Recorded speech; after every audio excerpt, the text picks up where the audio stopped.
acusan de estar junto a tu cuñado Sergio Humphrey detrás de una red de 17 empresas creadas en julio de 2019. Según los abogados, esa red tiene el objetivo de realizar operaciones con recursos de procedencia ilícita y un sinnúmero de delitos de naturaleza fiscal. ¿Cómo te posicionas frente a esas denuncias? Primero, efectivamente, Roberto Gil y Javier Cuello Trejo presentaron estas denuncias en mi contra. No es la primera vez que lo hacen. Presentaron en la Secretaría de la Función Pública recién salí de la UIF. Han estado presentando una serie de denuncias, 6, si la memoria no me falla, a partir de los últimos 2 años. Ninguna, evidentemente, ha prosperado. Respecto a la de Sergio Humphrey, la verdad, Hernán, bueno, primero agradecerte la posibilidad de poder aclarar contigo y con tu auditorio. A mí me interesa mucho en virtud del alcance que tienes tú en lo personal y sobre todo la línea ideológica que has mantenido siempre, como una persona crítica, pero una persona siempre planteando pues las ventajas y desventajas, pero reconociendo los avances en la cuarta transformación. Y yo te diría que en el caso particular de Sergio Humphrey, se trató de un montaje. Debo decirte que no fue el primer caso. Tanto a un joven Monroy que trabajaba como jefe de departamento en la unidad de inteligencia financiera, lo llevaron a Nueva York con engaños, le pagaron a él y a su esposa el viaje en business, le dieron, se hospedaron una semana en un hotel de lujo y después él, blofeando, dijo que había existido una instrucción del presidente López Obrador a mi persona para la denuncia en contra de Cabeza de Vaca, y esto pues, evidentemente nunca fue así.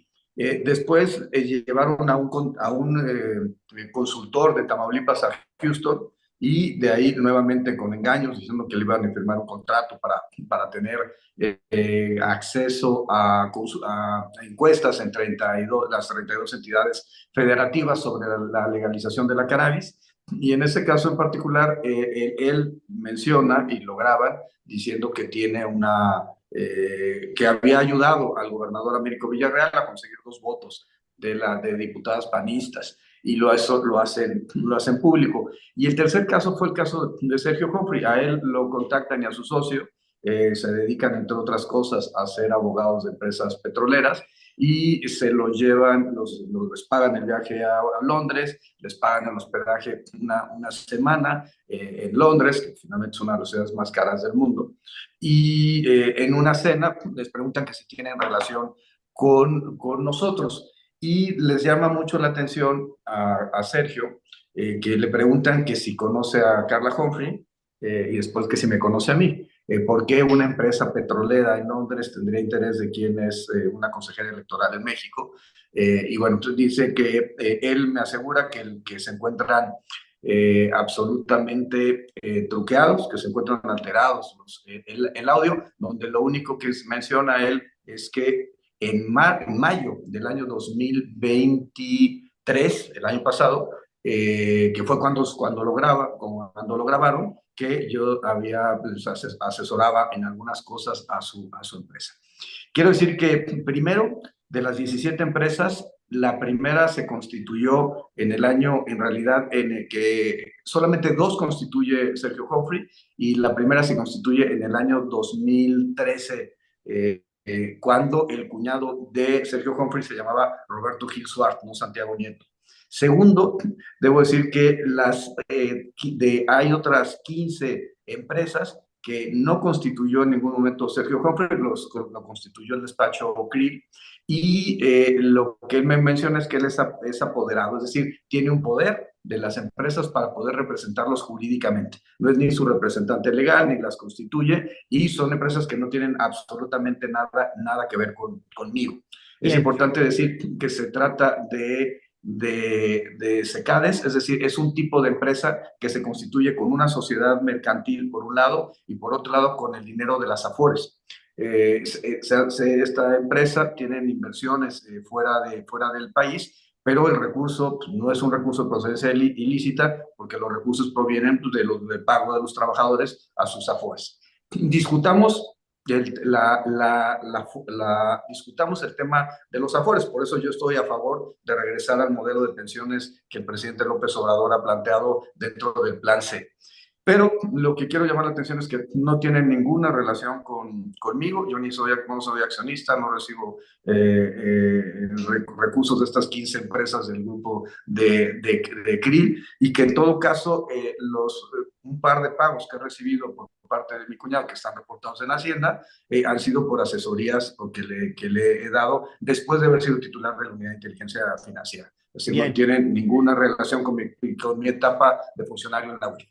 Ahora, Santiago, otra de las cuestiones que denuncia Roberto Gil es que cuando estabas en la UIF como titular de la Unidad de Inteligencia Financiera, extorsionabas a gobernadores pidiendo contratos de obra pública para uno de tus primos, José Nieto Chávez, quien operaba una empresa constructora a través de 2 prestanombres. Santiago, ¿utilizaste a la UIF para pedir contratos a favor de algún familiar tuyo? A ver, eso es un tema muy importante, muy, muy importante. Yo me enteré de extorsiones desde la UIF, sí, y las denuncié. Una de una persona, María Teresa G., no diré los apellidos por el tema de presunción de inocencia, lo denuncié ante la Fiscalía de la Ciudad de México. Otro, recuerdo un Santiago, que también incluso con el apoyo de la Fiscalía de la Ciudad de México logramos detenerlo en flagrancia. Y recientemente, inclusive en Pachuca, me tocó un empresario de Nuevo León que me dijo que había sido extorsionado recientemente por un abogado del Estado de México. Yo planteando que tenía un contacto de la UIF y que me conocía. Le dije, pues denme los datos y vamos a presentar las denuncias correspondientes. Entonces, siempre ellos han dicho que se extorsionaba y honestamente nunca han presentado un solo empresario que se haya quejado de que se le haya extorsionado por parte de la Unidad de Inteligencia Financiera. Y cada vez que yo tuve conocimiento de que había un proceso de extorsión, lo denuncié. Respecto a mi primo fue contratista en Tamaulipas, y de hecho, hay que decirlo, que el gobierno de Cabeza de Vaca le cierra, más bien le deja de pagar. Entiendo que tiene que ver evidentemente conmigo, pero, y no solamente eso, sino le solicitan una orden de aprehensión. Mi primo tuvo una orden de aprehensión por parte de la Fiscalía de Tamaulipas cuando Cabeza de Vaca era el gobernador del estado. Por supuesto, a la llegada de Américo Villarreal se revisó el expediente y se vio que eran absolutamente falsos. Fue denunciado por extorsión, y lo que él me dice es que en realidad a él fue el que lo extorsionaron. Tenía un contrato y pedían que les diera una determinada cantidad en efectivo de 20% de la obra en efectivo para dárselo al hermano de Cabeza de Vaca, Ismael. Yo le pedí que presentara pues, las denuncias correspondientes y que se le iba a apoyar en darle seguimiento, y prefirió no hacerlo. Pero de que tuvo él una orden de aprehensión y fue perseguido por parte del gobierno de Cabeza de Vaca por el simple hecho de ser mi primo, eso es absolutamente cierto. Bien. Santiago, estás acusado de haber alterado información para destituir a Cabeza de Vaca. Ahora Cabeza de Vaca sigue libre, es candidato, seguramente llegará a la Cámara de Diputados como plurinominal. Según información que tenemos, y confírmame si es cierto esto o no, pero se te ha invitado a declarar en este caso de Cabeza en 3 ocasiones y no has acudido a declarar. Algunos creen que tu renuncia, digamos que tu renuencia, perdón, a declarar tiene que ver con el hecho de que esa denuncia es algo más mediático que algo que pueda sustentarse jurídicamente. ¿Qué puedes contestar a estas críticas? A ver, lo primero que diría es, la Fiscalía General de la República en ningún momento me ha citado. Cuando la Fiscalía me cite, por supuesto que acudiré y presentaré mis argumentos, De verdad, la pero Fiscalía no te ha citado. no, la Fiscalía nunca me ha citado. El que me ¿Quiénes ha te han citado, citado, Santiago? los que han promovido para que se me cite es el despacho de Javier Cuello Trejo. ¿Y yo por qué iría a acudir ante una solicitud que hacen pues, mis enemigos, Roberto Gil Suárez y Javier Cuello Trejo? Porque además, bueno, más bien Roberto Gil Suárez. Yo no tengo nada contra el señor Cuello Trejo, y además pues, es una persona ya de edad y tengo que reconocerle pues, el hecho de que es una persona de tercera edad y Esto es algo tendría yo por qué. personal, Sí, fundamentalmente, de Roberto no, Gil hacia ti. Y Roberto Gil lo ha dicho que es un tema personal conmigo y es un tema personal que sabemos que está relacionado con que me casé con su ex esposa, pero porque él también, él mismo lo ha dicho. Pero el punto es que no he sido citado por la fiscalía. Cuando la fiscalía me cite, por supuesto que compareceré. Incluso he pedido tener acceso a todas las carpetas de investigación de todas las denuncias de Roberto Gil Suart y pues he presentado también ya las denuncias en contra de él. Recientemente tuvimos una medida de protección que me dictó la Fiscalía de la Ciudad de México por la revelación de datos confidenciales, por el esquema pues, de seguridad en el que mi esposa y yo debemos tener en términos de las funciones que desarrollamos, tanto ella de manera actual como yo en su momento Pero, en el Estado Santiago, ¿está, mexicano. está bien sustentado el caso Cabeza de Vaca? ¿Se Regresando a sostiene Cabeza de Vaca, jurídicamente? tienes toda la razón. A ver, sí está bien sustentado, también está bien sustentado que se presentó ante la sección instructora, ante la Cámara de Diputados y Diputadas y se aprobó. La Fiscalía General de la República ha solicitado ya en 3 ocasiones órdenes de aprehensión, se han librado las órdenes de aprehensión.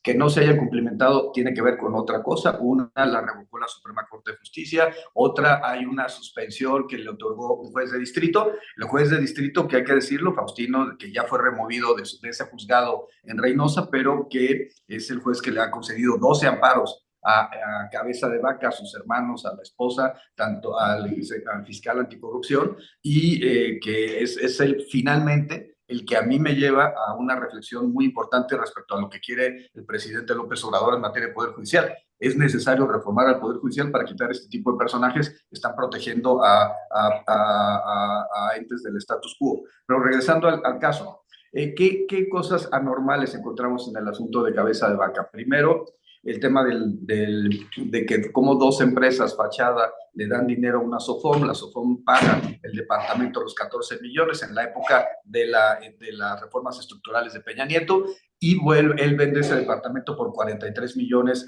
al poco tiempo. Me parece que hay una subvaluación de la adquisición primaria del inmueble.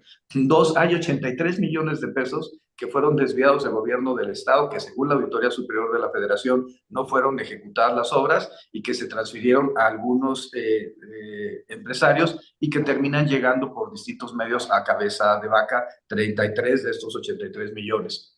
Tres, la generación de 28 inmuebles en México y en el extranjero, en Mission, Texas, en McAllen, en Dallas, en donde actualmente, de hecho, vive Cabeza de Vaca, además de los inmuebles, incluyendo un rancho que era todo un ejido que termina adquiriendo de manera personal una empresa de desarrollo agropecuario de Cabeza de Vaca.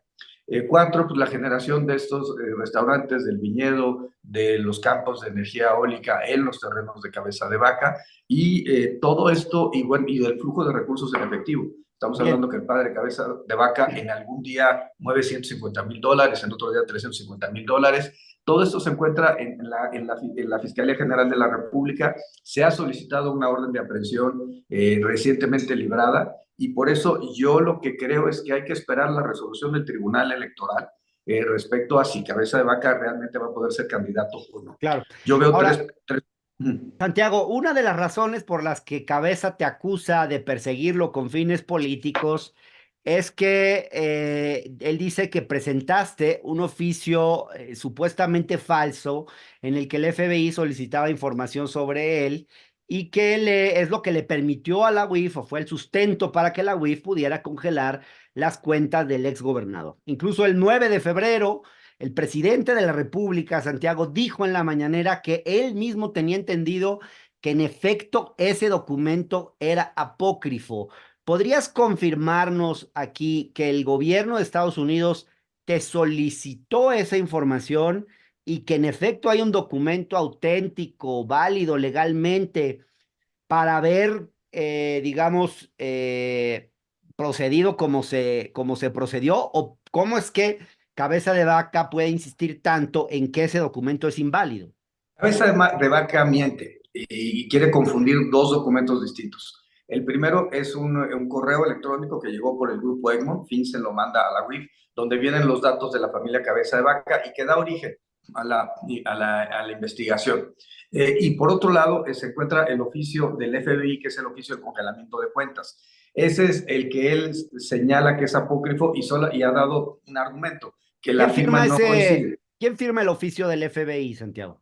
El que nosotros presentamos lo firma el director de la Embajada Norteamericana del FBI, es decir, el encargado del FBI en la Embajada Norteamericana en México.